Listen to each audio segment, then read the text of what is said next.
اللهم صل وسلم وبارك على سيدنا ومولانا محمد النبي الأمي الحبيب العالي القدر العظيم الجاه وعلى آله وصحبه وسلم صلاة وسلام عليك يا رسول الله صلى الله تعالى عليه وسلم. حضور نبی کریم صلی اللہ تعالی علیہ وآلہ وسلم کا فرمان ہے کہ جب کوئی مسلمان درود شریف پڑھتا ہے تو اللہ تبارک و تعالی عز و جل ہر درود کے بدلے اس کو 10 نیکیاں عطا فرماتا ہے اور اس کے 10 گناہوں کو مٹا دیتا ہے اور اس کے 10 درجات کو بلند فرماتا ہے. اور یہ بھی فرمایا گیا کہ جس کے اندر اخلاص نہ ہو اس کی کوئی عبادت قبول نہیں ہوتی.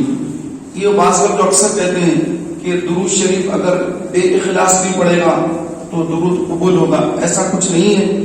ہر عمل کے لیے اخلاص ضروری ہے. بغیر اخلاص کے، بغیر اللہ کی رضا کے، لوگوں کے دکھاوے کے لیے، تصنع کے لیے، بناوٹ کے لیے اگر بندہ کوئی بھی کام کرتا ہے وہ مقبول نہیں، مردود ہوتا ہے، وہ دھلکار دیا جاتا ہے. لہذا جو کچھ عمل کرنا ہو، مالی عبادت، بدنی عبادت، صرف اور صرف اللہ کی رضا کے لیے ہو، دکھاوا نام و نمود کے لیے نہ ہو. اللہ مجھے آپ کو عمل کی توفیق عطا فرمائے. ایک مرتبہ مل کر بآواز بلند درود شریف پڑھ لیجیے. اللهم صل علی سیدنا و مولانا محمد وعلی آل سیدنا مولانا محمد مبارک وسلم صلاۃ و سلام علیک یا رسول اللہ صلی اللہ تعالی علیہ وسلم. محترم پیارے بھائیوں، آج تحریک اسلامی کا ہفتہ وار اجتماع سنی مرکز مسجد گلبانوں میں ہے. عید کا 14 دن ہے اور الحمدللہ عز و جل ہم اللہ کی رضا کے لیے اجتماع میں حاضر ہیں. اللہ تبارک و تعالی ہم سب کی حاضری کو قبول فرمائے. پیارے بھائیوں، قرآن پاک کی جس آیت کریمہ کی تلاوت کا میں نے شرف حاصل کیا کہ اللہ تبارک و تعالی قرآن پاک میں فرما رہا ہے کہ بے شک تم شکر گزاری کرو گے تو اللہ تمہیں اور دے گا، اور ناشکری کرو گے تو بے شک اللہ کا عذاب بہت سخت ہے. تو جو لوگ اللہ کی شکر گزاری کرتے ہیں اللہ ان کو اور دیتا ہے، ان کی نعمتوں میں اضافہ فرماتا ہے. اور جو لوگ اللہ کی ناشکری کرتے ہیں، کفر سے مراد اللہ کی نعمتوں کا انکار کرنا، انکار کرنے کو کفر کہتے ہیں. تو جو اللہ کا انکار کرتا ہے وہ کافر ہے. تو جو نعمتوں کا انکار کرے وہ کفران نعمت کر رہا ہے، کہ نعمتوں کا انکار کر رہا ہے اور ہمیشہ اس کی زبان پر ناشکری ہے. تو جو بندہ ناشکر ہوتا ہے، ناشکرا ہوتا ہے، اس کے اندر شکر نہیں ہوتا ہے، تو اللہ تعالیٰ قرآن پاک میں فرما رہا ہے کہ بے شک اللہ کا عذاب، میرا عذاب بہت سخت ہے. تو جو لوگ ناشکری کرتے ہیں ان کو اللہ کے عذاب کا انتظار کرنا ہوتا ہے.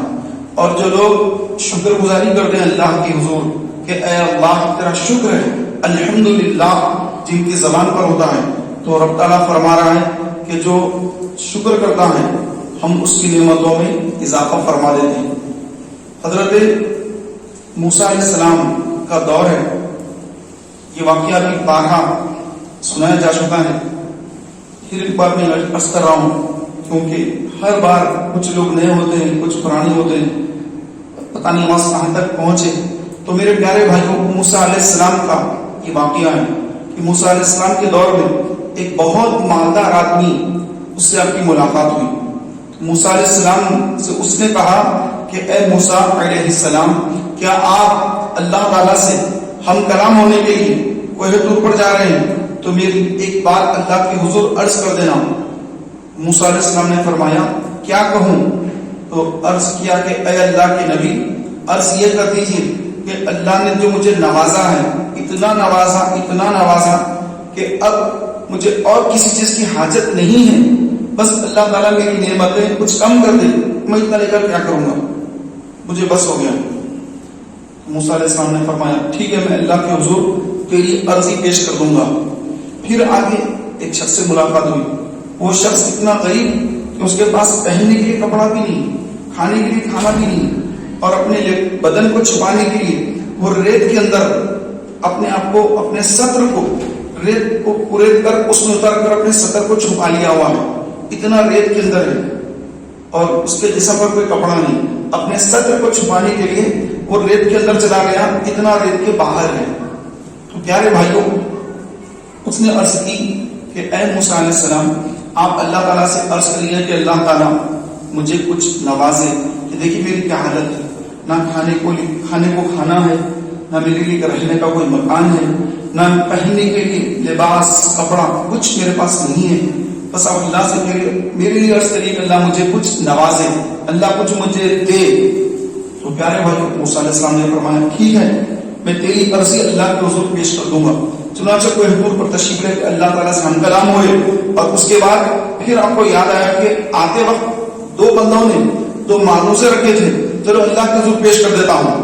چنانچہ آپ نے اللہ کے حضور عرض کی یا اللہ عز و جل میں جب آ رہا تھا تو جانتا ہے کہ میری ملاقات ایک مالدار آدمی سے ہوئی، اور اس نے عرض کیا کہ اس کے پاس بہت نعمتیں ہیں تیری عطا کردہ. تو وہ چاہتا یہ ہے کہ اتنی نعمتوں کی ضرورت نہیں ہے، بس نعمتیں کچھ کم ہو جائیں، اتنی لے کر کیا کرے گا. وہ عرض کر رہا تھا تو میں تیرے حضور عرض کر دیا. تو موسیٰ علیہ السلام کو اللہ تعالیٰ نے جواب دیا کہ اے موسیٰ علیہ السلام اس مالدار آدمی کو میرا یہ پیغام پہنچا دو، میرا جواب دو کہ وہ میری نعمتوں کا شکر ادا کرنا چھوڑ دے، اس کی نعمتیں خود بخود کم ہوتی چلی جائیں گی، خود بخود کم ہو جائیں گی. وہ میری نعمتوں پر جو شکر ادا کر رہا ہے نا وہ ادا کرنا چھوڑ دے. یہ جواب اس کو دیا گیا. پھر موسیٰ علیہ السلام نے عرض کیا کہ یا اللہ وہ جو غریب آدمی تھا اس کا یہ سوال تھا کہ اس کے پاس کچھ بھی نہیں ہے، پہننے کو کپڑا نہیں ہے، وہ اپنی آپ کو مٹی میں ریت میں چھپایا ہوا ہے، اور لباس اور کھانا گھر کچھ اس کے پاس نہیں ہے. تو وہ اس طرح اسے کچھ ملے. تو اللہ تعالیٰ نے اس کے لیے جواب ارشاد فرمایا کہ اے موسیٰ اس غریب آدمی سے کہو کہ میری شکر گزاری کرے، میری شکر گزاری کرے، اس کی نعمتوں میں اضافہ کر دیا جائے گا، میرا شکر ادا کرے. موسیٰ علیہ السلام اللہ تعالیٰ سے ہم کلام ہو کر واپس پلٹے تو جب غریب آدمی سے ملاقات ہوئی تو غریب سے کہا کہ اے شخص، اے غریب آدمی، اللہ تعالیٰ نے تیرے بارے میں یہ مجھے جواب دیا ہے کہ میں تجھ تک پہنچا دوں. وہ یہ ہے کہ تو اللہ تبارک و تعالیٰ کی نعمتوں پر شکر ادا کر، جو اللہ نے تجھے دیا ہے اس پر شکر ادا کر، تیری نعمتوں میں اضافہ کر دیا جائے گا. تو اس نے کہا کہ اے موسیٰ علیہ السلام کہ اللہ نے مجھے دیا کیا ہے؟ کیا ہے میرے پاس؟ نہ پہننے کے لیے لباس ہے، نہ کھانے کے لیے کھانا ہے، نہ پہننے کے لیے کپڑا، نہ کھانے کے لیے کھانا، نہ مکان، میرے پاس سب کچھ نہیں. میں کیا شکر ادا کروں اللہ کا؟ بس یہ کہنا تھا کہ ایک ہوا کا جھونکا، تیز ہوا آئی اور جس ریت میں وہ کھڑے کر اپنے بدن کو چھپائے ہوا تھا تو اس ریت کو ہوائیں اڑا دیا اور وہ بالکل برہنہ ہو گیا، اور اس کی وہ نعمت بھی چھین لی گئی، کیونکہ اس نے یہ کہا کہ اللہ نے مجھے دیا ہی کیا ہے، اللہ نے مجھے دیا ہی کیا ہے. یہ پھر اس نے نعمت کا انکار نہیں کیا، وہاں پر شکر ادا نہیں کیا کہ الحمدللہ. جبکہ حکم آیا ہے، موسیٰ علیہ السلام اس کا پیغام لے کر آئے، موسیٰ علیہ السلام اس کو بتا رہے ہیں کہ اللہ یہ فرما رہا ہے کہ تو اللہ کی نعمتوں پر شکر کرنا شروع کر دے، شکر گزاری کر، شکر گزار بندہ بن جا. لیکن اس نے کیا کیا؟ ناشکری کے الفاظ زبان سے نکالے. میرے پاس کیا ہے؟ میرے پاس تو کچھ نہیں ہے ہی کیا میرے پاس، کیا دیا اللہ نے مجھے؟ اس طرح کے جو ناشکری کے الفاظ اس کے نکلے تو اللہ تبارک و تعالیٰ نے اس کی وہ مٹی، وہ ریت بھی چھین لی جس سے اس نے اپنے ستر کو چھپایا ہوا تھا. اور پھر مالدار کے پاس آپ تشریف لائے اور مالدار سے فرمایا کہ اے مالدار، کہ اللہ تبارک و تعالیٰ عز و جل نے تیرے بارے میں یہ فرمایا ہے کہ تو اللہ کی نعمتوں کا شکر ادا کرنا چھوڑ دے، تیری نعمتیں خود بخود کم ہو جائیں گی. مالدار نے کہا کہ اے موسیٰ علیہ السلام کہ اللہ نے مجھے اتنا دیا، میں کبھی بھی اس کے شکر گزاری چھوڑوں گا نہیں، ہمیشہ اس کی شکر گزاری کرتا رہوں گا. جب تک زندہ رہوں گا میں اللہ کا شکر گزار بندہ بن کے رہوں گا کہ اللہ نے مجھے جو جو دیا ہے میں تمام نعمتوں کا لاکھ نہیں بلکہ بہت ہی زیادہ شکر ادا کر رہا ہوں، بہت زیادہ شکر ادا کر رہا ہوں. یہ کہنا تھا. تو اس کے پاس جو دوسرے برتن تھے وہ برتن وہ بھی اللہ نے سونے کے بنا دیے اور مال میں اضافہ ہو گیا. لوہے کے پیتل وغیرہ کے برتن جا کر کے سونے کے برتن بن گئے. تو میرے پیارے بھائیوں کہ جو بندے کو جتنا ملا ہے تو اس پر اگر وہ چاہتا کہ اس کی نعمتوں میں اضافہ ہو تو یہ کہنے سے اضافہ نہیں ہوگا کہ اللہ نے مجھے کیا دیا، یار میرے پاس کچھ نہیں ہے، لوگوں کو بولتا پھر رہا کہ میں بڑا پریشان ہوں، ایسا ہے ویسا ہے، یہ ہے، یہ اپنی پریشانیاں لوگوں کو سنانے سے اس کی پریشانی ختم ہونے والی نہیں ہے۔ دوستوں کو سنائے گا اس کی عزت میں کمی آئے گی، رشتے داروں میں سنائے گا عزت میں کمی آئے گی، جہاں پر بھی سنائے گا اس کی عزت میں کمی ہی آئے گی، اضافہ نہیں ہوگا۔ ایک ہی بارگاہ ہے رب کی بارگاہ، کہ اس بارگاہ سے اگر وہ شکر گزاری کرے کہ اے اللہ تو نے جتنا مجھے نوازا ہے میں تیرا زبان سے بھی شکر ادا کر رہا ہوں، دل سے بھی شکر ادا کر رہا ہوں، دل و زبان سے تیرا شکر ادا کر رہا ہوں، الحمدللہ مجھے تو نے بہت نوازا۔ اب دیکھیں ہم پیارے بھائیوں، بہت سارے لوگ ہیں کہ جو کھانا تو کھا سکتے ہیں لیکن ان کا نظام ہاضمہ، جو پیٹ کا نظام ہے وہ نظام اس قدر کمزور ہے کہ وہ کھانا پچا نہیں سکتے، تو ان کے لیے ڈاکٹرز ہلکا کھانے کو کہتے ہیں کہ آپ ہلکا کھانا لیں، ہیوی ڈائٹ نہ لیں، بریانی نہ لیں، آپ لائٹ کھانا لیں، اپما لیں، آپ اڈلی کھائیں، آپ یہ بریانی اور یہ کباب، یہ پلاؤ، یہ جو ہیوی ڈائٹ ہے یہ نہیں کھا سکتے آپ۔ اور اتنا پیسہ رکھا ہوئے تجوری میں، لاکھوں نے کروڑوں روپے رکھے ہوئے، بڑی بڑی بلڈنگیں ٹھہری ہوئی ہیں، روزانہ لاکھوں کی، روزانہ کروڑوں کی انکم ہے، لیکن کھا نہیں سکتے، کوئی اچھا مشروب پی نہیں سکتے، پانی پینا ہے تو پانی بھی گرم کر کے پینے کو ڈاکٹر کہتا ہے، ٹھنڈا پانی نہیں پی سکتے آپ، ٹھنڈا پانی پئیں گے تو پھر آپ کے لنگس خراب ہو جائیں گے، آپ کو یہ پرابلم آ جائے گی، یہ ہوگا۔ اب آپ گرم کر کے پانی، گنگنا پانی پیا کریں، یہ ٹائم پہ سو جائیں، یہ ٹائم پہ یوں کریں، 10 پابندیاں اس کے ساتھ ہوگی۔ تو میرے پیارے بھائیوں، تو جو آدمی اس کو ایسی کوئی پریشانی نہیں ہے، کوئی بھی دعوت میں چلا جاتا ہے، وہاں جا کر جتنا چاہے کھا لیتا ہے پیٹ بھر، بلکہ پیٹ بھر سے 2 نوالے بڑھ کے کھا لیتا ہے، اسے کچھ نہیں ہوتا، وہ اچھا کھا پی رہا ہے، گھوم پھر رہا ہے، اسے کچھ نہیں ہو رہا ہے۔ تو یہ ایک آدمی کو جو ہے اللہ نے اگر اتنا نوازا ہے، لیکن اس کے اندر یہ دیکھیں کہ اس کے اندر جو ہضم کرنے کی صلاحیت اس کے اندر کم ہو چکی ہے۔ تو میرے پیارے بھائیوں، غریب آدمی دیکھیں کہ اللہ نے اس کو اتنا دیا، مال سب کچھ دیا، لیکن اس کے پاس یہ نہیں جو میرے پاس ہے کہ میں کچھ بھی کھا لوں ہضم ہو جاتا ہے، میرے لیے کوئی مسئلہ نہیں، اللہ نے مجھے اس سے نوازا ہے، الحمدللہ میں اللہ کا شکر ادا کرتا ہوں۔ کوئی ہے زبان سے بات نہیں کر سکتا، مالدار ہے، بات چیت نہیں آتی، گونگا پیدا ہوا، تو پھر جو اس کو اللہ نے زبان دی ہے وہ اللہ کا شکر ادا کیوں نہ کرے کہ میں بول سکتا ہوں، میں بات چیت کر سکتا ہوں۔ پھر آنکھیارا، آنکھ والا، یہ شکر ادا کیوں نہ کرے نابینا کو دیکھ کر کہ دیکھو وہ نابینا ہے، میں بینا ہوں، میں دیکھ سکتا ہوں، میں ہر چیز دیکھ سکتا ہوں، چھاؤں دیکھتا ہوں، دھوپ دیکھتا ہوں، بارش دیکھتا ہوں، ہر چیز دیکھتا ہوں۔ شادی ہو جائے دلہن کے چہرے کو دیکھ سکتا ہوں، لیکن جو نابینا ہے وہ اس کی شادی ہوتی ہے لیکن اپنی دلہن کو دیکھ نہیں سکتا، اس کے یہاں بچے ہو جائیں، صاحب اولاد ہو جائے، اولاد کو دیکھ نہیں سکتا۔ اب سوچیں اس کی زندگی کیسی ہے۔ یہاں سے اگر ہم کو کہا جائے کہ آنکھ بند کر کے اپنے گھر تک چلے جائیں، آنکھ پر آپ کی پٹی باندھی جائے گی، آپ گھر چلے جائیں، تو کتنا مشکل ہوگا ہمیں یہاں سے گھر تک جانا، بہت مشکل ہوگی۔ اور ہم روزانہ آتے جاتے رہتے ہیں، اس کے باوجود وہ راستہ جس پر ہم روزانہ چلتے ہیں اگر آنکھوں پر پٹی باندھی جائے جا آ نہیں سکتے، جانا آنا ہمارے لیے مشکل ہو جاتا ہے۔ تو وہ شخص جس کی ساری زندگی، پوری زندگی اندھیرے میں ہے، پوری زندگی اندھیرے میں ہے، تو اس نابینا کو دیکھ کر کیا ہم اپنی آنکھوں کو دیکھ کر اس کو اور اپنی آنکھوں کو دیکھ کر کیا اللہ کا شکر ادا نہ کریں؟ ادا کیا کبھی نہیں؟ ارے یار اس کے پاس اتنا پیسہ ہے، اس کے پاس اتنا پیسہ ہے، اس کی جاب ایسی کہ ماہانہ 2 لاکھ روپے کی اس کی سیلری ہے، امریکہ میں سیٹل ہے، یار 10 لاکھ روپے کی آمدنی ہے، اس کی کروڑوں کی آمدنی ہے۔ کبھی یہ نہیں دیکھا کہ بازو میں پڑوس میں غریب آدمی ہے، وہ بیچارہ آنکھ والا نہیں، اس کے پاس آنکھ ہی نہیں ہے یار، کبھی یہ ہم نے غور نہیں کیا اس کی زندگی کیسی ہے۔ اور اللہ نے جو ہمیں بھی مانگے آنکھیں عطا فرمائی ہیں، پیدائشی اکھیارے ہیں، آنکھیں کھولی، ماں باپ کو دیکھا، بھائی بہنوں کو دیکھا، سب کو دیکھا، ہر چیز دیکھ رہے ہیں. جو نہیں دیکھنا حرام چیزیں ہیں نعوذ باللہ ان کو بھی دیکھ رہے ہیں. اللہ نے منع کیا کہ یہ چیزیں دیکھنا تمہارے لیے حرام ہے اور اللہ کی اس نعمت کا غلط استعمال بھی کر رہے ہیں. تو میرے پیارے بھائیوں یہ جو نعمتیں ہیں آنکھوں کی نعمت, زبان کی نعمت, ہاتھوں کی نعمت.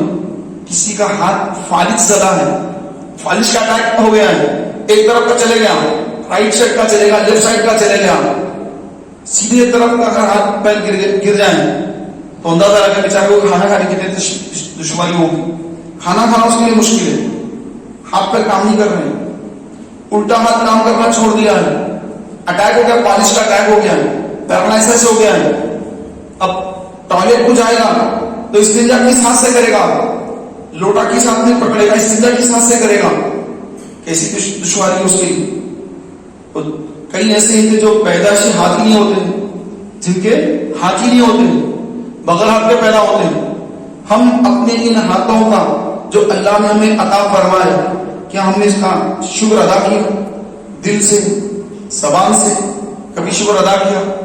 ہم جو ہے بس دوسروں کو دیکھتے رہ جاتے ہیں اور اپنے اندر اللہ نے جو نعمتیں ہم کو دی ہیں ان نعمتوں کا ہم شکر ادا نہیں کرتے. پیارے بھائیوں یہ ساری نعمتیں ایک طرف, اللہ نے یہ ساری نعمتیں دی, کھانا کھلایا, پانی پلانا, پیٹ میں پانی ہے, پیٹ میں جا کر پیشاب بن گیا, پیے پانی کا, پیٹ میں گیا پیشاب بن گیا. اب یہ پیشاب جو پیٹ میں بھرا ہوا ہے, اب پیشاب کسی کو لگی ہو اور اس کے پیشاب کی نالی میں کنکر آ گیا, پیشاب نہیں آ رہا ہے, یا اللہ نے اگر اس کے رگ کو روک دیا کہ یہ تو اس پیشاب کو باہر نکلنے نہ دے, تو پھر اب کیا ہوگا اس کا؟ اللہ اگر روک دے تو ڈاکٹرز, یورولوجسٹ, بڑے بڑے طبیب, بڑے بڑے حکیم, بڑے بڑے سرجن یہ کچھ نہیں کر پائیں گے.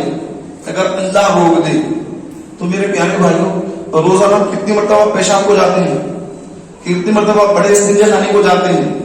اگر یہ چیز پیٹ میں رک جائے تو کون سی دوا ہے, کون سی طاقت ہے کہ اللہ کے روکنے کے بعد کوئی اس کو جاری کر سکے؟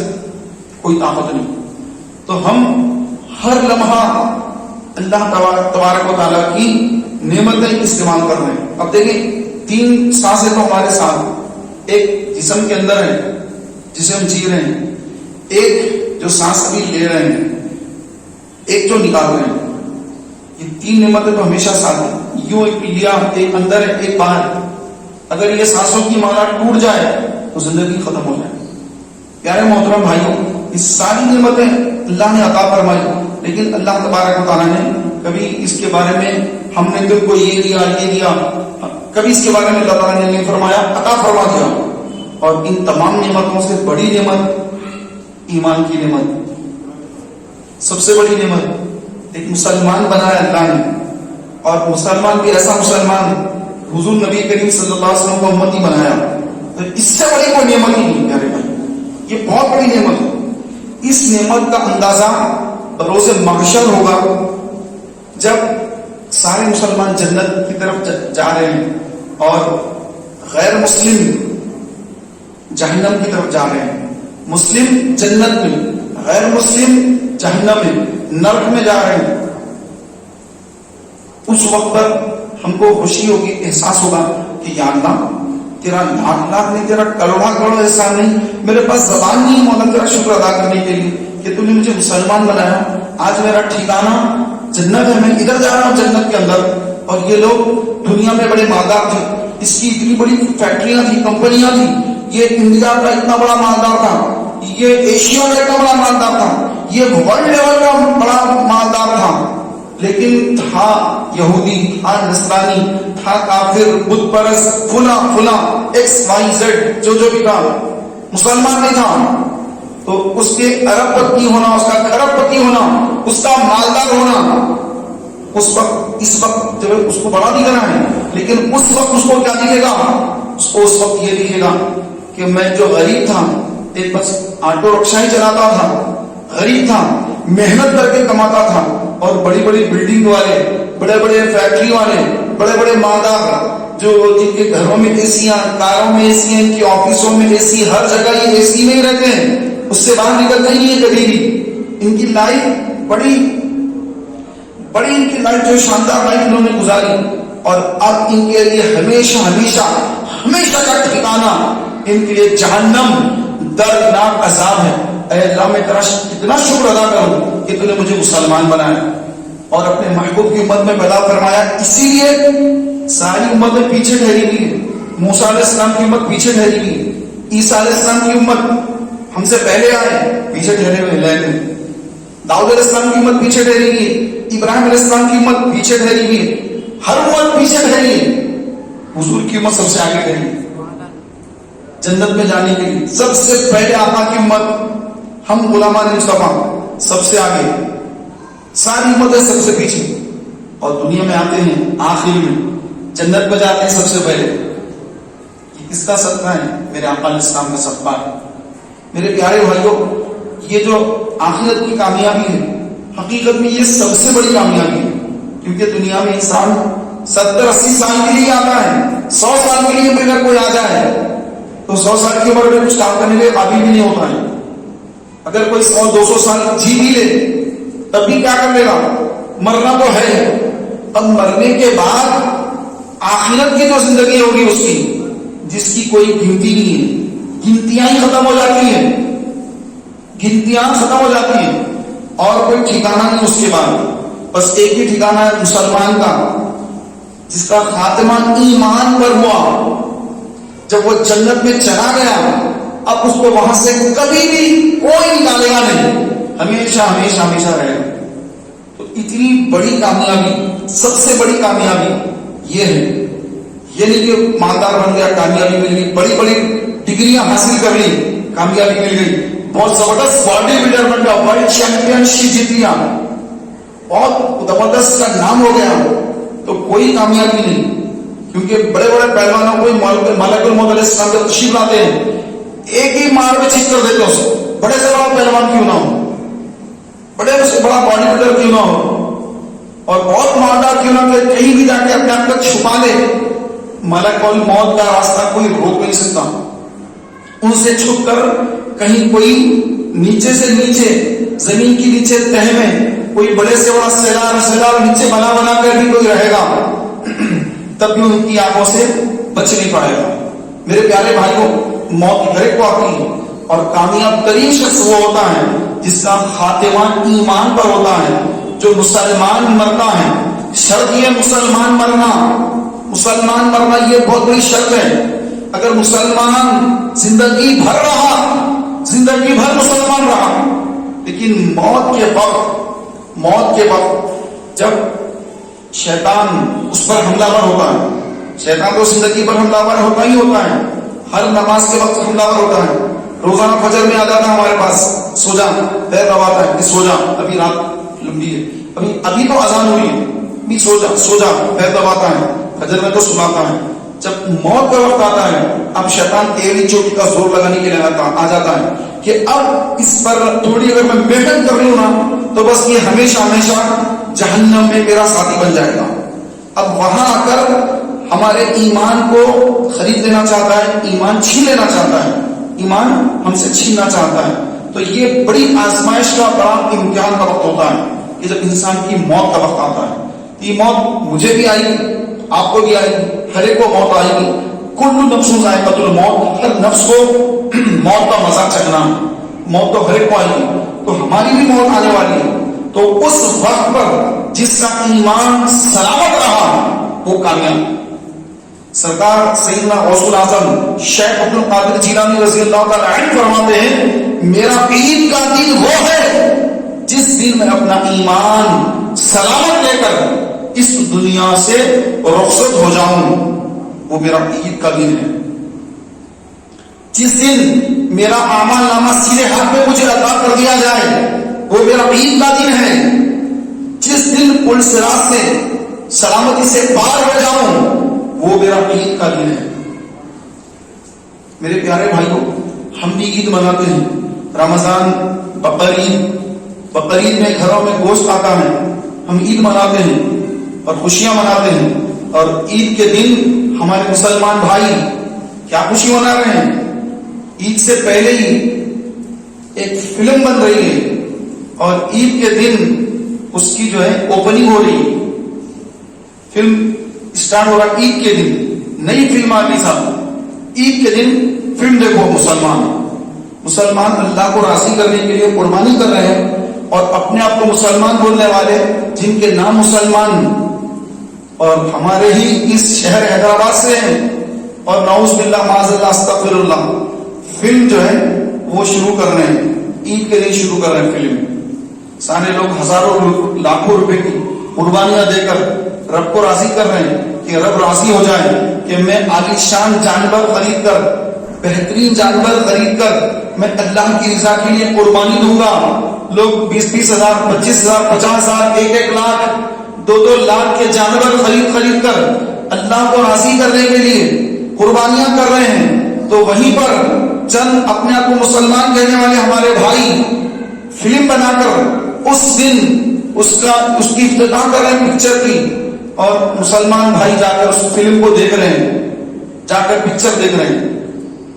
کس قدر شرم کی بات ہے، افسوس کی بات ہے، کس قدر اللہ کے غضب کو ابھارنے کی بات ہے کہ اللہ تبارک و تعالیٰ عید کا دن کیا اس لیے دیا کہ ہم اس دن نئی نئی فلمیں دیکھیں، اللہ کو ناراض کریں، اللہ کے غضب کو ابھاریں۔ ارے ہمارے حالات دیکھیں، پوری دنیا کے اندر مسلمانوں کے حالات دیکھیں، یہ حالات، یہ ان کی کیا مجال ہے غیروں کی، ان کی کسی کی بھی مجال نہیں، یہ ہمارے اعمال ہیں، یہ ہمارے کرتوت ہیں، یہ ہمارے اعمال ہیں کہ سارے دنیا کے غیر مسلم مسلمانوں پر حملہ آور ہیں، مسلمانوں پر ظلم و زیادتی کرتے ہیں، کہ کس وجہ سے ہیں؟ یہ عید کے دن فلمیں دیکھنے کی وجہ سے ہے۔ یہ ماں باپ ضعیف والدین کی خدمت کرنے کے بجائے ان کو اولڈ ایج ہوم میں لے جا کر ڈال دینے کی وجہ سے ہے، ماں باپ کو گالی دینے کی وجہ سے، ماں باپ کو مارنے کی وجہ سے، ماں باپ کا دل دکھانے کی وجہ سے یہ تکلیفیں آ رہی ہیں۔ یہ جو مسلمانوں کو دھوکہ دے رہے ہیں، پیسے کا دھوکہ دے رہے ہیں، کم تول کے دے رہے ہیں، ماپ تول میں کمی کرنا، اللہ کے جو عذاب آئے ان میں سے ایک عذاب اس وجہ سے آیا تھا کہ اس وقت کے لوگوں نے ماپ تول میں کمی کر دی تھی، کمی کی وجہ سے ان پر عذاب آیا۔ عورتوں کو رکھتے ہوئے مردوں کے ساتھ گناہ کرنا، اس وجہ سے اللہ کے عذابات آئے، طرح طرح کی گناہ، جس وقت جو گناہ ہوا اور جو عذاب آیا، جب وہ عذاب اب نہیں آ رہا ہے، لیکن اس کی شکل الگ ہو گئی، ویسا عذاب نہیں آ رہا کہ آگ برس رہی ہے، بندر بنا دیے گئے، اب ایسے عذاب نہیں آ رہے۔ سیلاب کا عذاب، نوح علیہ السلام کے دور میں جو طوفان نوح علیہ السلام کے زمانے میں جو طوفان آیا تھا، پانی کا عذاب آیا تھا، آج ویسا پانی کا عذاب نہیں آ رہا ہے، لیکن جو کمتر قومیں تھی وہ برتر قوموں پر وہ راج کر رہی ہے۔ اس کی وجہ یہ ہے کہ ہم اللہ اس کے رسول کے فرامین کو پس پشت ڈال دیا، ہم نے اس کو پیچھے ڈال دیا، اپنے حساب سے چل رہے ہیں، دل میرا جو چاہتا میں وہ کروں گا۔ قرآن میں کیا ہے، حدیث میں کیا ہے، علماء نے کیا کہا، مجھے اس سے کچھ لینا دینا نہیں، آئمہ نے کیا کہا، مجھے اس سے کچھ لینا دینا نہیں، میں تو وہی کروں گا جو مجھے اچھا لگتا ہے۔ تو ہم اپنی زندگی اپنی خوشی سے گزار رہے ہیں، بھائی میں ایسا چاہتا ہوں، میری زندگی میری مرضی، میری زندگی میری مرضی، جو چاہوں کروں۔ تو پیارے بھائیوں، پھر اللہ نے بھی ہمیں اپنے ہاتھ میں چھوڑ دیا، کوئی مدد ہماری نہیں ہوتی، کہیں سے مدد نہیں آتی، اور ہم اسی طرح مارے جاتے رہیں گے، اور اسی طرح ہماری زندگی جو ہے روزانہ بد سے بدتری ہوتی رہے گی، اور اس میں کوئی اچھائی بہتری اس وقت تک نہیں آ سکتی جب تک ہم اللہ اور اس کے رسول عز و جل صلی اللہ علیہ وآلہ وسلم کے فرامین پر عمل پیرا نہ ہو جائیں، جب تک کہ ہم پنج وقتہ نمازی نہ بن جائیں، جب تک ہم جتنے واجبات ہیں ان کو ادا کرنے والے نہ بن جائیں، جب تک ہم شریعت کے احکام پر عمل پیرا نہ ہو جائیں. آقا علیہ السلام نے فرمایا تم اس وقت تک مسلمان نہیں ہو سکتے جب تک تمہارا مزاج میری لائی ہوئی شریعت کے تابع نہ ہو جائے. تمہارا مزاج الگ ہے، کسی کا یہ مزاج ہے، کسی کا یہ مزاج ہے، کسی کا یہ مزاج ہے، تمہارا جو بھی مزاج ہے، لیکن میری لائی ہوئی شریعت کے جب تک تمہارا مزاج تابع نہ ہو جائے تم مسلمان نہیں ہو سکتے. آقا کی شریعت سب سے پہلے، شریعت کا حکم سب سے پہلے، بعد میں ہمارا مزاج، بعد میں ہماری جو ہے جو بھی ہابیز ہے، جو بھی ہماری چیزیں یہ سب بعد میں ہے. سب سے پہلے میرے آقا علیہ الصلوۃ والسلام کے فرامین، آقا کی شریعت یہ پیش نظر ہو تو پیارے بھائیوں اس کے بعد پھر اللہ تبارک و تعالیٰ کی ایسی مدد آتی ہے، ایسی مدد آتی ہے کہ سبحان اللہ 313 مسلمان 1000 پر بھاری پڑتے ہیں. الحمدللہ پوری اسلامی ہسٹری جو ہے ہماری، اس کی تاریخ ہماری پوری یہ ہے کہ جب جب مسلمانوں کا غیر مسلموں سے مقابلہ ہوا تو ہر دور میں تعداد مسلمانوں کی کم تھی، غیروں کی زیادہ تھی. مسلمان تعداد میں کم، غیر مسلم تعداد میں زیادہ، لیکن اللہ تبارک و تعالی مسلمانوں کو فتح و نصرت عطا فرماتا، کامیابی عطا فرماتا. کیوں؟ اس واسطے کہ مسلمان آقا کی لائی ہوئی شریعت کے تابع تھے، شریعت کے احکام پر عمل پیرا تھے. جو شریعت کا مزاج ہے اپنے مزاج کو بدل لیا. اسلام میں غصہ کرنا حرام نہیں ہے. غصہ آتا ہے، غصہ آتا ہے، ہر ایک اندر غصہ آتا ہے. یہ غصہ اسلام نے غصے کو حرام نہیں کہا ہے. ہاں غصے پہ صبر کا حکم دیا گیا. کوئی بات آپ کے مزاج کے خلاف کسی نے کر دی، آپ کی ماں کو گالی دی، باپ کو گالی دی، آپ کو گالی دی، آپ کو غصہ ہے، آپ نے صبر کیا، تو یہ صبر پر آپ کو اجر ہے. تو غصہ تو آتا ہے، لیکن یہی غصہ اگر کوئی اللہ کے رسول اور قرآن کے خلاف اگر کوئی بات کہے تو پھر اب اگر وہ صبر کرے تو وہ صبر نہیں ہے، وہ تو بے غرض ہے. جو اللہ رسول اور قرآن ان کے خلاف اگر کوئی بکواس کرے تو کوئی اس کو جو ہے صبر سمجھ کر خاموشی اختیار کر لے تو وہ صبر نہیں، وہ بے غیرتی مسلمان کی، وہ غیرت نہیں، بلکہ غصہ اس وقت آنا چاہیے. دیکھیے حضرت عمر فاروق مزاج فاروق کی، آپ بڑے جلال والے، اسلام سے پہلے بھی جلال والے، اسلام کے بعد بھی جلال والے. جلال ختم نہیں ہوا، اسلام لائے جلال ختم نہیں ہوا، جلال موجود ہے. ویسے ایک شخص سیدنا فاروق اعظم کے پاس اس حال میں آیا کہ وہ نام نہاد مسلمان تھا، منافق ٹائپ کا تھا، دل سے اسلام قبول نہیں کیا، زبانی مسلمانوں میں رہتا. تو اس کا جھگڑا ہو گیا یہودی کے ساتھ. کس بات پر؟ دونوں کی زمین بازو بازو ہے، کھیت بازو بازو ہے. تو جو نہر آتی پانی کی، تو وہ پانی کی نہر پہلے کس کے کھیت میں آئے، پہلے اس کو سیراب کرے، اس پر جھگڑا ہو گیا. دونوں کے کھیت بازو بازو ہے. ایک مسلمان نام نہاد مسلمان کا کھیت ہے، ایک یہودی کا کھیت ہے. اب یہودی بولتا کہ میرے کھیت میں پہلے پانی آنا، نام نہاد مسلمان تو منافق تھا، وہ کہتا ہے کہ نہیں میرے کھیت میں پہلے پانی آنا چاہیے. یہ بولتا میں، یہ بولتا میں، دونوں میں جھگڑا ہو گیا. جھگڑا ہونے کے بعد دونوں نے کہا چلو، یہودی نے کہا چلو تمہارے نبی کے پاس جائیں گے، ان سے جا کر کہیں گے کہ وہ جو فیصلہ کریں اس کو مان لیں گے، کیونکہ وہ تو کبھی غلط نہیں بولتے، آپ کے نبی. تو مسلمان نام نہاد اس نے کہا چلو ٹھیک ہے. دونوں مل کر گئے اور جا کر اپنی اپنی بات رکھی. مسلمان نے کہا کہ یا رسول اللہ یہ میرا کھیت ہے، اس کے بازو کی اس یہودی کا کھیت ہے اور پانی ادھر سے آتا ہے، تو یہ چاہتا کہ اس کے کھیت میں پہلے آئے اور میں چاہتا ہوں کہ پہلے میرے کھیت میں آئے.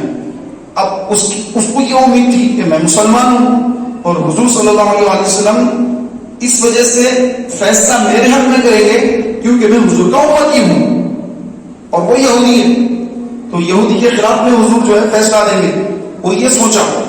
لیکن آقا علیہ السلام تو عدل کرنے والے ہیں، انصاف فرمانے والے ہیں. آقا صلی اللہ علیہ وسلم سے بڑھ کر کوئی دنیا میں عدل کرنے والا نہیں آیا. عدل و انصاف تو آقا کی بارگاہ میں عدل و انصاف ہوتا ہے. میرے نبی کی وہ بارگاہ ہے جہاں پر ہر ایک کو انصاف ملتا ہے. یہودی آئے کہ نصرانی آئے, کوئی بھی آئے, آقا کی بارگاہ سے انصاف لے کر جاتا ہے. اب آقا علیہ السلام نے ساری تفصیل پوچھی, یہودی سے بھی بات کیا, مسلمان سے بھی بات کیا, تفصیل پوچھی, اور اس کے بعد پھر آقا صلی اللہ علیہ وسلم نے اس یہودی کے حق میں فیصلہ کیا کہ پہلے اس یہودی کے کھیت میں پانی آنا چاہیے, جب یہ سیراب ہو جائے اس کے بعد پھر مسلمان کے کھیت میں پانی آنا چاہیے. یہ فیصلہ حضور کی بارگاہ سے آیا. تو میرے پیارے بھائیوں, اب جو یہودی تھا تو خوش ہو گیا. دیکھیں, آپ کے نبی نے بھی میرے حق میں فیصلہ کیا, میں اس حق پر ہوں. اب نام نہاد مسلمان کو بڑا صدمہ ہو, ارے یہ کیا, بولے اب کیا کروں, بولے کہ اب عمر کے پاس جائیں گے, عمر سے فیصلہ کرائیں گے. تو یہودی نے کہا کہ اے مسلمان, جب نبی نے فیصلہ کر دیا عمر کے پاس جانے کی کیا ضرورت ہے, نبی تو بڑے ہیں نا, عمر سے کیا فیصلہ کراتے ہیں. بولے کہ نہیں, عمر کے پاس جائیں گے, وہ صحیح فیصلہ کرتے ہیں. ٹھیک ہے چلو, دونوں مل کر آئے اور آ کر حضرت عمر کے پاس عرض کرنے لگے, اے عمر, ایک فیصلہ لینے آپ کے پاس. تو یہودی نے کہا کہ اے عمر, پہلے میری بات سن لو کہ ہم دونوں آپ کے پاس آنے سے پہلے آپ کے نبی محمد صلی اللہ علیہ وسلم کی بارگاہ میں گئے, ان کے پاس گئے تو انہوں نے میرے حق میں فیصلہ کر دیا ہے. اب آپ جو فیصلہ کرنا چاہتے ہیں کریے. حضرت عمر فاروق اعظم نے اس نام نہاد مسلمان کی طرف دیکھا اور دیکھ کر پوچھا, کیا یہ یہودی سچ کہہ رہا ہے؟ کیا میرے پاس آنے سے پہلے تم دونوں حضور اسلام کے پاس فیصلہ لینے کے لیے گئے تھے؟ اس نے کہا کہ ہاں گئے تھے. تو حضور نے کیا کہا؟ دونوں نے کہا, حضور نے, یہودی نے کہا حضور نے تو میرے حق میں فیصلہ دیا, مسلمان نے کہا حضور نے ان کے حق میں فیصلہ دیا, لیکن میں آپ سے فیصلہ کرانے کے لیے آیا ہوں, میں آپ سے فیصلہ کرانے آیا ہوں. تو فاروق اعظم نے فرمایا ٹھیک ہے, عمر ابھی ذرا فیصلہ کرتا ہے, یہیں رک. یہ فرما کر باہر اندر تشریف لے کر گھر کے اندر گئے, تلوار لے کر آئے اور تلوار لا کر سیدھے اس منافق کی گردن پر مار کر اس کے 2 ٹکڑے کر دیے اور فرمایا کہ جو نبی کے فیصلے کو نہ مانے, نبی کے فیصلے کو نہ مانے اور عمر سے فیصلہ لینے آئے تو عمر کی تلوار یہ فیصلہ کرتی ہے. مدینے میں بات پھیل گئی کہ عمر نے مسلمان کو مار دیا, عمر نے مسلمان کو مار دیا. یہاں تک کہ حضور کی بارگاہ میں بات پہنچ گئی کہ عمر نے ایک مسلمان کو مار دیا. تو سرکار نے سامنے فرمایا کہ عمر اور مسلمان کو مارے, یہ تو کبھی ہو ہی نہیں سکتا.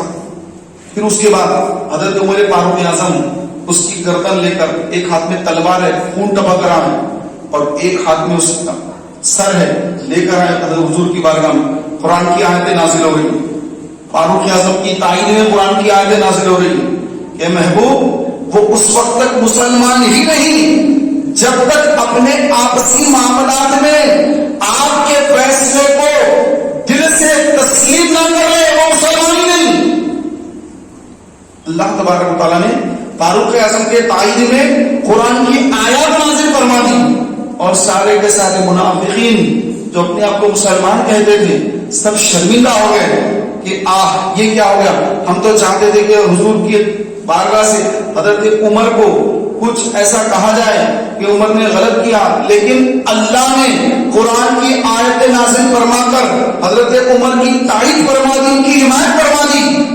تو میرے پیارے بھائیوں, غصہ جو ہے وہ فاروق اعظم کا مزاج بدلا نہیں, مزاج فاروقی جلالی ہے, بدلا نہیں. پہلے جو جلال تھا, پہلے جو آپ کے اندر جو جلال تھا وہ الگ جلال تھا, جلال تھا لیکن الگ تھا. اسلام لانے کے بعد جلال ہے اپنی ذات کے لیے نہیں, اللہ کے رسول اور قرآن کے لیے. جو اللہ کے خلاف بولے, رسول کے خلاف بولے, قرآن کے خلاف بولے, اسلام کے خلاف بولے, حضور کی شان میں بے ادبی کرے, اس کے خلاف ہے.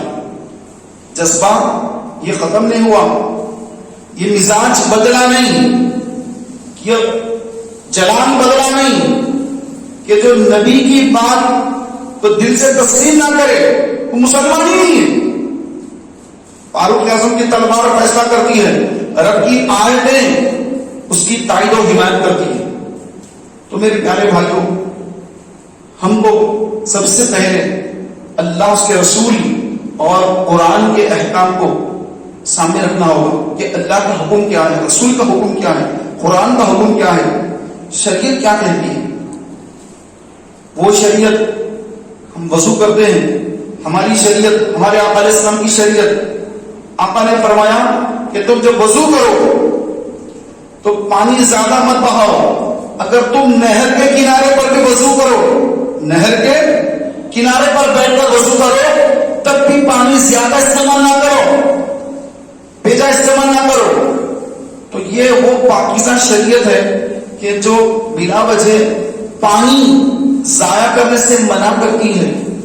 تو کیا بلا وجہ کسی کا خون بہانے کو کیا ہماری شریعت روا رکھتی ہے؟ نہیں۔ بلا وجہ کسی کا قتل کر دینا، کسی کو مار دینا، یہ بہت بڑا گناہ ہے۔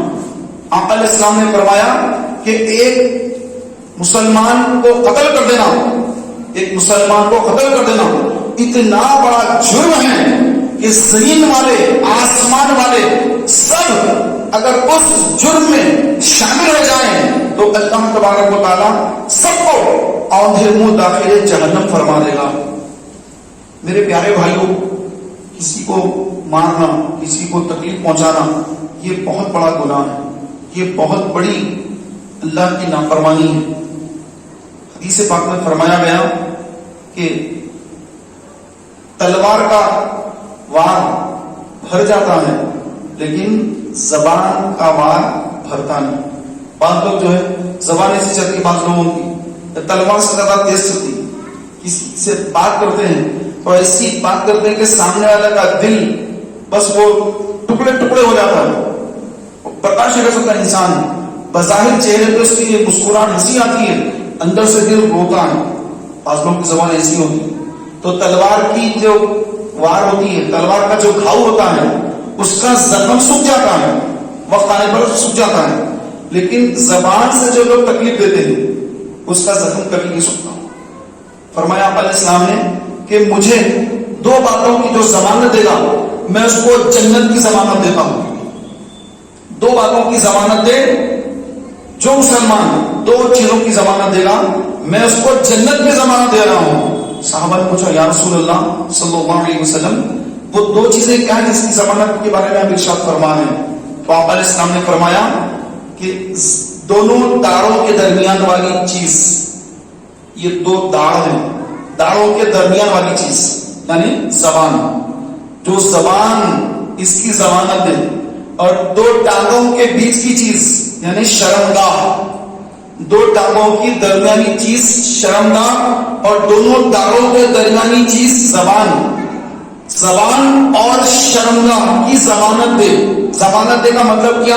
اس سے گناہ نہ کرے، زبان سے گناہ نہ کرے، شرم کر کے گناہ نہ کرے۔ تو جو بندہ زبان اور شرم کر کے گناہ نہ کرے اس کی ضمانت دے، میرے آقا علیہ السلام فرماتے ہیں کہ میں اس کو جنت کی ضمانت دیتا ہوں، جنت کی ضمانت میں دیتا ہوں۔ آقا علیہ السلام فرما رہے ہیں۔ آقا علیہ السلام تو آپ اللہ کی نعمتوں کے مالک ہیں، اللہ نے دیا ہے، خزانوں کی کنجیاں دے دی، مالک بنایا، مختار بنا دیا ہے۔ حضور تعالی شریعت نے فرمایا نبی مختار کل ہے جس کو جو چاہے عطا کر دے۔ یہ جو حدیث ہے اسی کو جو ہے یہاں پہ کھول کے بیان کیا جا رہا ہے۔ نبی مختار کل ہے جس کو جو چاہے عطا کر دے۔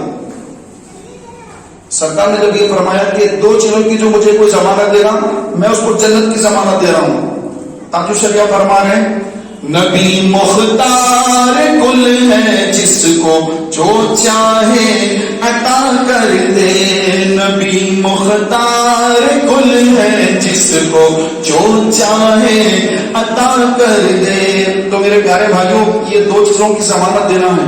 ان دونوں سے گناہ نہیں کرنا ہے، بچنا ہے. زبان سے بچنا ہے، زبان سے کسی کی غیبت نہ ہو، کسی کی دل آزاری نہ ہو، کسی زبان سے کبھی جھوٹ نہ بولے، زبان سے نعوذ باللہ کبھی کوئی کلمہ کفر نعوذ باللہ نہ بکے. زبان کو گناہ سے بچائے، شرمگاہ کو گناہ سے بچائے، شرمگاہ کو گناہ سے بچائے. زنا کاری میں مبتلا نہ ہو، اپنے آپ کو زنا سے بچائے، شرمگاہ کے گناہ سے بچائے. تو جو یہ کام کرے گا، آقا فرماتے ہیں کہ میں جنت کی بشارت دے رہا ہوں. پیارے محترم بھائیوں، آقا علیہ الصلوۃ والسلام نے جب صحابہ سے یہ فرمایا کہ تم جب اپنی بیویوں کے پاس جاتے ہو، بیویوں کے قریب جاتے ہو، تب بھی اللہ اس پر تمہیں ثواب عطا فرماتا ہے، تمہیں ثواب عطا فرماتا ہے. صحابہ نے پوچھا یا رسول اللہ صلی اللہ علیہ وسلم، ہم تو اپنے نفس کی خواہش کو پوری کرنے کے لیے اپنی بیویوں کے قریب جاتے ہیں، تو اس پہ ثواب کیسا، اس پہ اللہ ثواب کیسے دے گا؟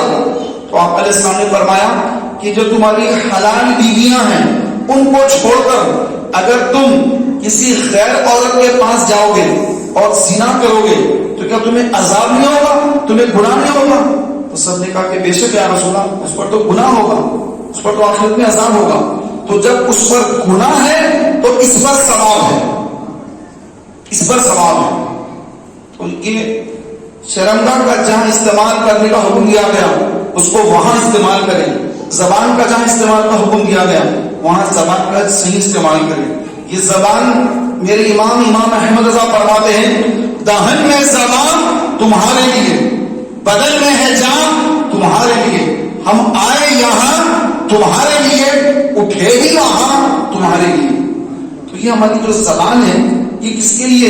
یہ حضور کے لیے، حضور علیہ الصلوۃ والسلام کی ذات پر درود و سلام پڑھنے کے لیے. یہ زبان آقا کی لائی ہوئی شریعت، اس کو پھیلانے کے لیے زبان کا استعمال کرنا ہے. یہ زبان قرآن پاک کی تلاوت کے لیے، یہ زبان مسلمان کا دل خوش کرنے کے لیے. آقا علیہ السلام نے فرمایا کہ اگر کوئی مسلمان کا دل خوش کرے، دل خوش کر دے، تو ایک مسلمان کے دل میں خوشی داخل کرنا یہ 60 سال کی نفلی عبادت سے افضل ہے. ایک مسلمان کو خوش کرنا. ہم تو بلا وجہ مسلمانوں کو ٹینشن دیتے ہیں، اس کو تکلیف دے کر، اس کو جھوٹ میں مبتلا کر کے، اس کو پریشان کر کے خوش ہوتے ہیں. اس کو پریشان کر دیا، ٹینشن دے دیا اس کو، ہم اس کو ٹینشن دے کے خوش ہو رہے ہیں.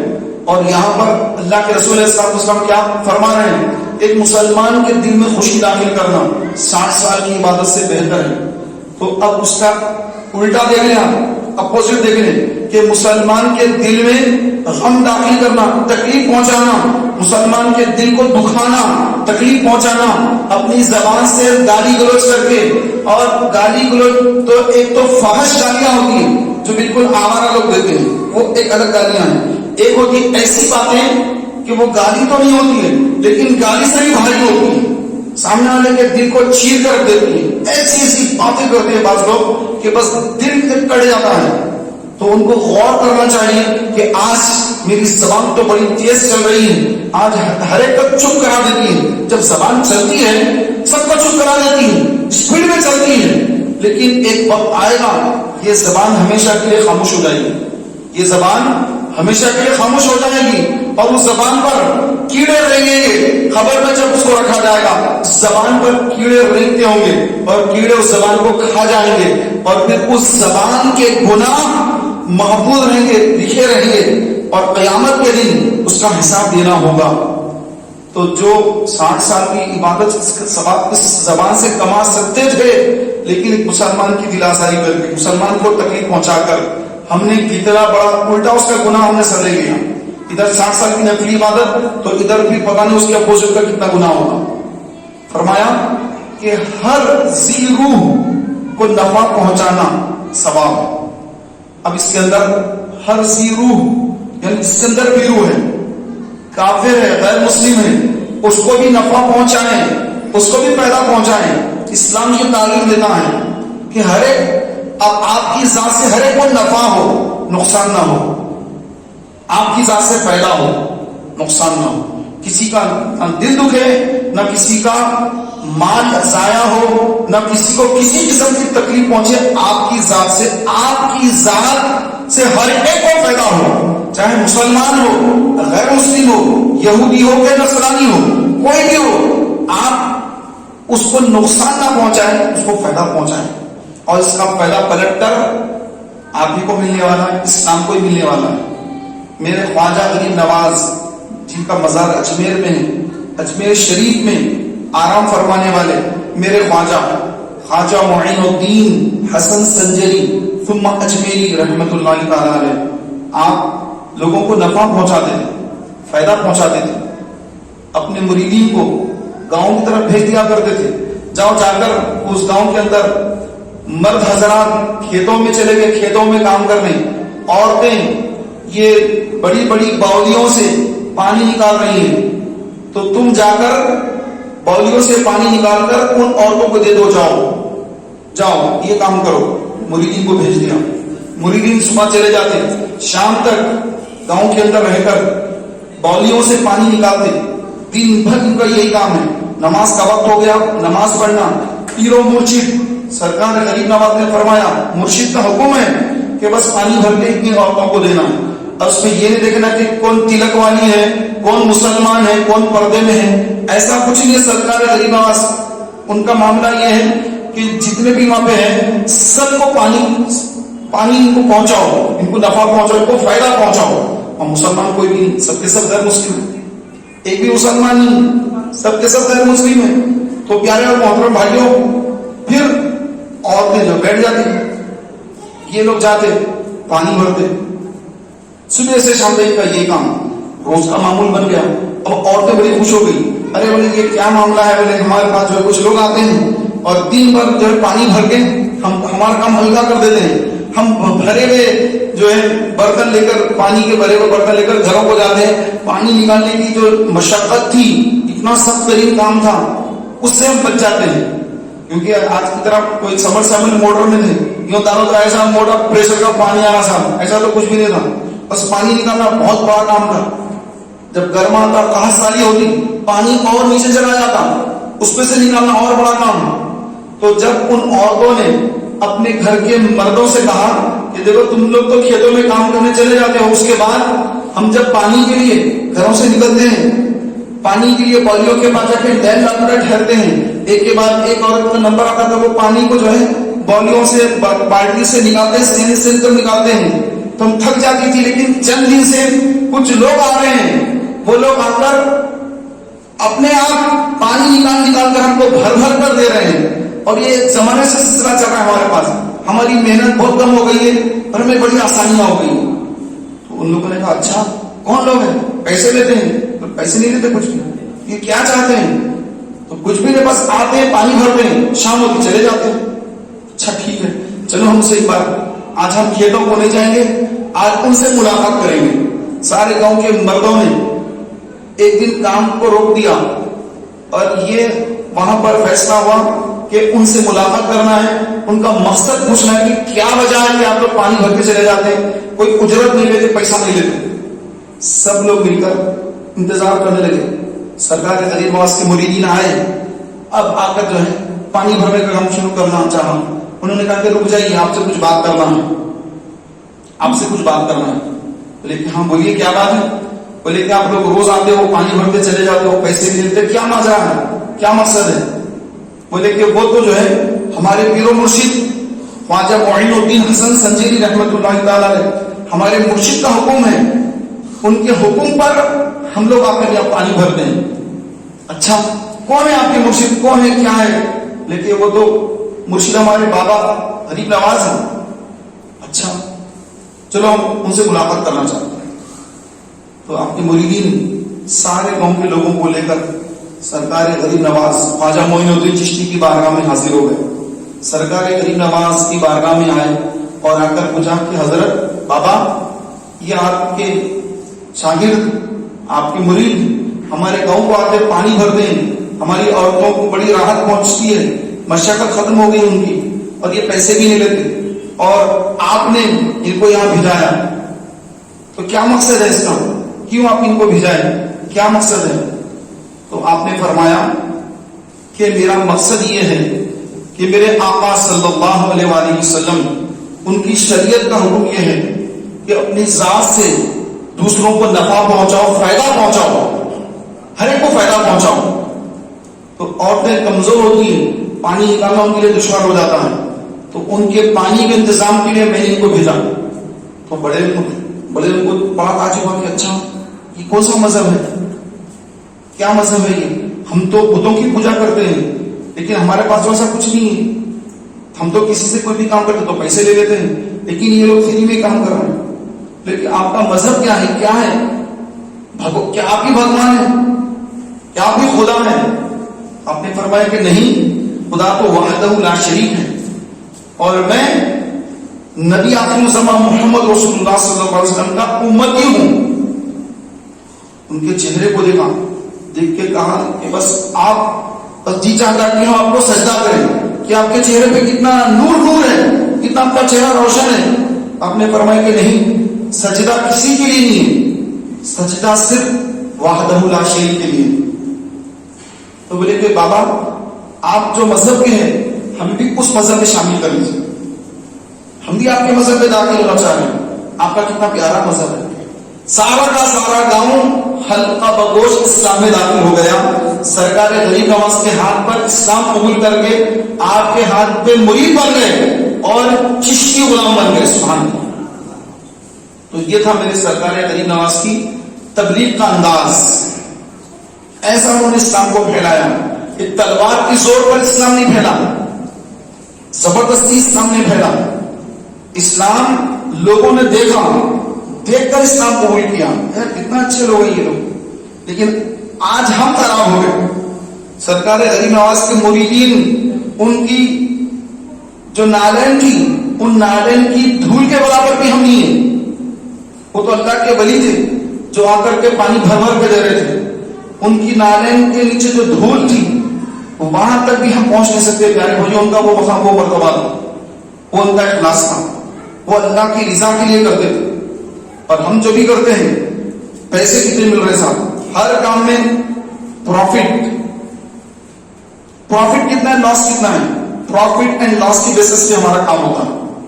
ہم یہ تو پیارے بھائیوں، ہمیں اپنے آپ کو بدلنا ہوگا، ہمیں اپنے آپ کو شریعت کے تابع کرنا ہوگا اور قرآن کو سیکھنا ہوگا۔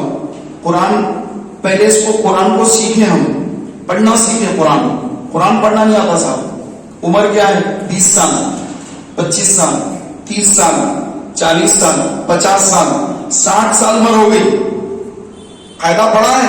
نہیں پڑھے قاعدہ۔ اچھا کیا پڑھا ہے پھر آپ نے؟ بس مولوی صاحب کے پاس جاتے تھے بچپن میں، بس وہی پڑھ لیا تو ختم ہو گیا۔ تو مسجدوں میں جو مولوی صاحب پڑھاتے ہیں تو یہ کوئی تجوید وغیرہ نہیں پڑھاتے ہی، ایسے ہی پڑھا دیتے ہیں، بچے آ گئے پڑھ لیے چلے گئے، کیونکہ فیس وغیرہ کچھ نہیں ہوتی۔ کمیٹی، مسجد کی کمیٹی رکھ دیتی ہے، صبح میں جو ہے مدرسہ پڑھانا ہے، شام میں مدرسہ پڑھانا ہے۔ اب وہ بچے آتے بیچارے، پڑھتے چلے جاتے۔ ہاں اسکول وغیرہ ہے تو فیس بھی دیں گے، ٹرانسپورٹیشن کے پیسے بھی دیں گے، بھاری فیس، بھاری ڈریس، بھاری جو ہے بکس، ایک بک اتنی مہنگی، وہاں خرچہ کریں گے، ہزاروں روپے خرچ ہو اسکولس پر۔ لیکن قرآن اللہ کا کلام، اللہ کا کلام، سرکار علیہ السلام نے فرمایا سارے کلاموں پر قرآن کو ایسی فضیلت حاصل ہے جیسی ساری مخلوق پر خدا کو فضیلت حاصل ہے۔ کیونکہ جو بھی اسکول کی، کالج کی جتنی بھی بکس ہے، لکھنے والے انسان ہی ہیں، لیکن قرآن یہ اللہ کا کلام ہے، یہ اللہ کا کلام ہے۔ آج قرآن پڑھنے والوں کو لوگ جو ہے، ارے یہ حافظ صاحب ہے، ارے بس ان کے ایسی یہ ایسے ہی، تھوڑا ان کو اپنی نظروں میں تھوڑا کم دیکھتے ہیں۔ اور اگر کوئی ڈاکٹر ہے، کوئی انجینئر ہے، اور کوئی IPS IAS ہے، بڑے پوسٹ پہ ہیں، تو بڑا جو ہے اس سے ملتے ہیں۔ ایک حافظ قرآن ہے تو اچھا حافظ صاحب ہے، اچھا ان کی کچھ مدد کر دیں گے بھائی، 100-200 کی مدد کر دیں گے، اتنا ہی ذہن میں ہے کہ 100-200 کی مدد کر دینا، حافظ صاحب بیچارے، بس ایسا ذہن ہے۔ لیکن قیامت کا دن ہوگا اور یہ حافظ قرآن اللہ فرمائے گا کہ اے حافظ قرآن تو نے قرآن حفظ کیا، اے اللہ میں نے تیرا کلام حفظ کیا. مولا فرمائے گا پڑھ، آج پڑھ قرآن. تو جہاں تک تو پڑھتا جائے گا تیرا درجہ بلند کرتا جاؤں گا، جہاں تو رکے گا وہ تیرا درجہ ہوگا. اب جو سورہ اخلاص کے حافظ ہے، الگ طرح کے حافظ ہے، الگ طرح پڑھیں گے، لیلا پڑھیں گے، آیت الذی لا تلا پڑھ لیں گے، یوں جا کے رک جائیں گے. اب حافظ قرآن جب شروع کرے گا پڑھنا، بسم اللہ الرحمن الرحیم، سورہ فاتحہ سے سورہ بقرہ آل عمران پڑھتے پڑھتے اب اس کا بس معاملہ ہے کہ جاتے جانا اوپر، جاتے جانا اوپر. اب سب دیکھ رہے ہیں کہ یار میں ڈاکٹر بنا، لیکن آج میری نہ ڈگری ہے، نہ ہی آپریشن کرتا تھا، نہ آپریشن ہے، بڑی بڑی بلڈنگیں تھا، میں انجینئر تھا، IPS تھا، IAS تھا، فلاں تھا، لیکن یار آج تو حافظ قرآن کا درجہ دیکھو کیا بلند ہو رہا.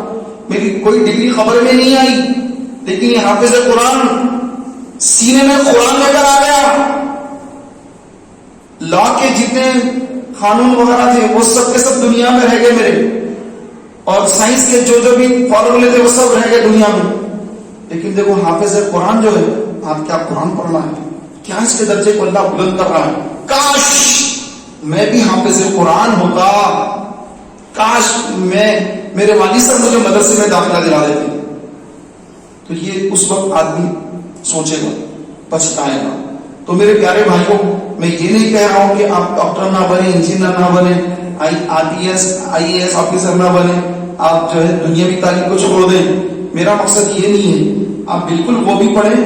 آپ کے گھر میں 4 بچے ہیں، آپ 4 بچوں کے باپ ہیں، 2 بچوں کے باپ ہیں، 3 بچوں کے، 5 بچوں کے، جتنے بچوں کے ماشاءاللہ سے باپ ہیں، تو ان میں سے آدھوں کو حافظ قرآن عالم دین بنائیے اور آدھوں کو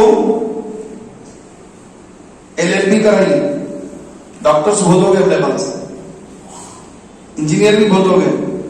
اب کے جو حالات ہیں، ان حالات کے اعتبار سے قانون کو پہچاننے والے، قانون جاننے والے ایسوں کی ضرورت ہے. آج کی تاریخ میں ہر ایک مسلمان کے گھر میں ایک LLB ہونا چاہیے، BA LLB MA LLB ہونا چاہیے، اور ایک حافظ قرآن ہو، ایک عالم دین مفتی ہو، اور ایک بھائی جو ہے تجارت پیشہ ہو اور تجارت حلال روزی کر کے کمائے اور سب کی مدد بھی کرے. ویسے ہر ایک کا رزق اس وقت لکھ دیا گیا. آدم علیہ السلام جو سارے انسانوں کے والد ہیں، ان کی تخلیق سے 50,000 سال پہلے اللہ نے مخلوق پر، اللہ کی جو مخلوق ہے آدم علیہ السلام کی جو اولاد ہے، اولاد آدم، ان کا رزق لکھ دیا. کب؟ آدم کی تخلیق سے 50,000 سال پہلے. اس کی فکر نہ کرے، اس کی بالکل فکر نہ کرے. آپ جتنا رزق لکھا ہوا ہے پورا ملنے والا ہے. بس یہ دیکھیں کہ میرے گھر کے اندر حافظ قرآن ہے یا نہیں. ایک حافظ ہو، ایک عالم دین، ایک مفتی میرے گھر پہ ہو، جو گھر کے ہر معاملے میں شرعی رہنمائی کرے. عالم دین ایک مفتی ہو، گھر کے جتنے معاملات ہیں، کیا کرنا ہے کیا نہیں کرنا ہے، ہر معاملے میں ایک گھر میں مفتی ہو، اور وہ مفتی شریعت کی روشنی میں مسئلہ بتائے، اس پر سارا گھر عمل کرے. تو یہ ہونا چاہیے. یہ ہوگا تو ہر گھر کے اندر سبحان اللہ بہار اسلام کی بہاریں ہوں گی اور رونقیں ہوں گی. اور یہ جتنی بھی گناہوں کے جو باتیں ہیں، فلموں کے، گانوں کے، یہ شراب، یہ زنا، یہ قتل و غارت گیری، یہ دھوکے دہی، یہ مسلمانوں کی دل آزاری، یہ ماں باپ کو گھر سے نکال دینا، ضعیف ہو کر ماں باپ گھروں سے نکال دو ان کو. یہودیوں کا، نصرانیوں کا دیکھ کر ہمارے حیدرآباد کے بھی مسلمان اور پتہ نہیں کہاں کہاں کے مسلمان اپنے ضعیف والدین کو گھروں سے نکال کر اولڈ ایج ہوم، آرام گڑھ، آرام گھر ہے، آرام گڑھ بولتے ہیں اس کو. تو آرام گڑھ چورستہ جو ہے وہیں پر ہے، بازو میں، اسی کے بازو میں جا کے کبھی دیکھیں وہاں پر کہ کتنے مسلمان اپنے ماں باپ کو لے جا کر کے وہاں ڈال دیے ہیں. ارے یہ صحیح ہو گئے.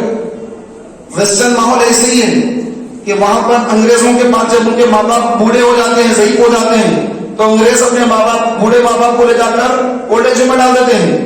تو ابھی بھی ہماری ذہنی غلامی ختم نہیں ہوئی. ذہنی غلامی ابھی بھی انگریزوں کے، ضعیف والدین کو لے جا کر اولڈ ایج ہوم میں ڈال رہے ہیں، جبکہ میرے آقا علیہ السلام نے فرمایا کہ ماں کے یا باپ کے چہرے کو ایک مرتبہ محبت کی نظر سے دیکھنا ایک مقبول حج کا ثواب ہے۔ ابھی حج ہوا، ہزاروں لاکھوں لوگ حج پر گئے، کس کا قبول ہوا کس کا نہیں ہوا نہیں معلوم، مقبول ہوا کہ مردود ہوا کوئی گارنٹی کسی کی بھی نہیں ہے، لیکن آپ علیہ السلام فرما رہے ہیں کہ جو اپنے ماں باپ کو محبت کی نظر سے رحمت کی نظر سے ایک مرتبہ دیکھے گا، ایک حج مبرور مقبول حج کا ثواب پائے گا۔ صحابہ نے پوچھا یا رسول اللہ ایک سے زائد مرتبہ دیکھیں، کیونکہ صحابہ پوچھتے تھے، صحابہ نے پوچھا یا رسول اللہ ایک سے زیادہ دیکھیں، تو فرمایا 100 مرتبہ دیکھیں 100 حج کا ثواب۔ تو پیارے بھائیو، حج گھر میں ہے، والدہ گھر میں ہے، والد صاحب گھر میں ہے، ایک ایک نظر پر ایک ایک حج کا ثواب ہے۔ ماں باپ کو نکال کر اولڈ ایج ہوم میں ڈال کر حج پہ جا رہے جناب، فوٹو آ رہی ہے اخبار میں، حج پر جا رہے ہیں، اگر کسی کے ساتھ کوئی زیادتی ہو گئی ہے تو معافی چاہتے ہیں، دل سے معافی کے طلبگار ہیں۔ ارے ماں باپ کو گھر سے نکال دیا، اب باہر والوں سے کیا معافی مانگتے ہو تم؟ اپنی فوٹو ڈلوا دو اخبار کے اندر، اپنی واہواہی چاہتے ہو، وہاں جا کر اپنی فوٹو بنا کر بھیج دو کہ حج پہ گیا۔ بھائی حج کہاں قبول ہوگا ایسا حج جس کے والدین ناراض؟ سرکار علیہ السلام نے فرمایا کہ جس کا باپ ناراض ہے، جس کا باپ اس سے ناراض ہے تو اس اولاد سے اللہ بھی ناراض ہے۔